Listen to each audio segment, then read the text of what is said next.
গল্প। এখানে গল্প নয়, বাস্তব ঘটনা শোনানো হয়। স্বাগতম সবাইকে আমার এপিসোড নাম্বার 4-এ। আমি তোমাদের ছোট্ট চন্দ্র।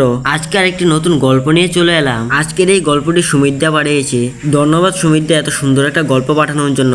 আর তোমাদের কাছে যদি এরকম কোনো গল্প থেকে থাকে তাহলে নিচে দেওয়া জিমেলে গল্পটি পাঠিয়ে দিন। আমি আপনাদের গল্পটি ভিডিওর মাধ্যমে তুলে ধরবো। আর বেশি কথা না বাড়িয়ে চলো গল্পের দিকে এগিয়ে যাই। শীতের এক সন্ধ্যা, লেখক শুভদীপ তার বন্ধুর বিয়ে অংশগ্রহণ করতে গিয়েছিলেন মেদিনীপুর এক গ্রামে। সেই দিন রাতে তার ডাক বাংলোতে থাকার ব্যবস্থা হয়। পুরনো ব্রিটিশ আমলের সেই বাংলোটা ছিল একেবারে জঙ্গলের পাশে। শুভদীপ সেই বাংলোর দারোয়ান কাকুকে জিজ্ঞাসা করে, এই জায়গাটা তো বেশ ভূতের গল্পের মতো লাগে, কিছু ঘটেছে কখনো এখানে?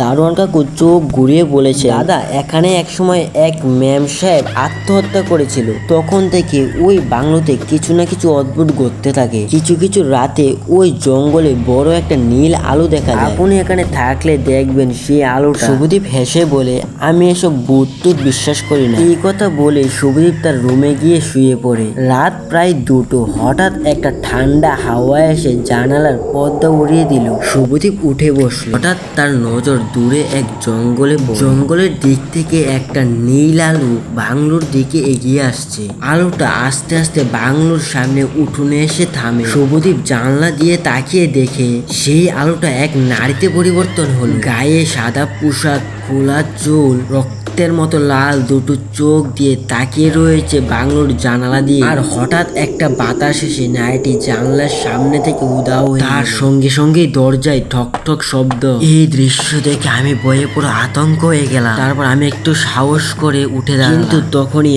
আমার চোখটা অন্ধকার করে আমি অজ্ঞান হয়ে মাটিতে পড়ে গেলাম।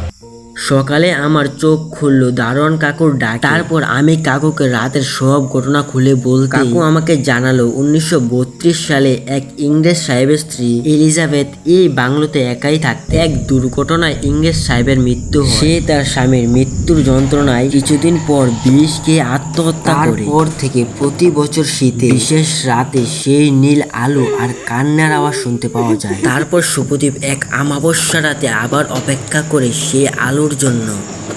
রাত তখন প্রায় 1টা। সেই আলো আর কান্নার আওয়াজ শুনতে পায়। আলোটা আস্তে আস্তে বাংলোর দিকে এগিয়ে আসছে। এবার শুভদীপ সাহস করে নিচে নেমে সেই আলোর সামনে দাঁড়ালো। আলোটা ধীরে ধীরে সেই নারীতে পরিবর্তন করে। এবার সে কোনো শব্দ করছে না, শুধু চেয়ে আছে শুভদীপের মুখের দিকে। শুভদীপ মৃত স্বরে বলল, আপনার কেউ নেই? আপনি প্রতি রাতে এভাবে কান্না করেন কেন? সে কান্না করতে করতে বলল, তুমি আমাকে মুক্তি দাও। এই কথাটা বলে সে আলোটা যেন বাতাসের সাথে মিলে গেল।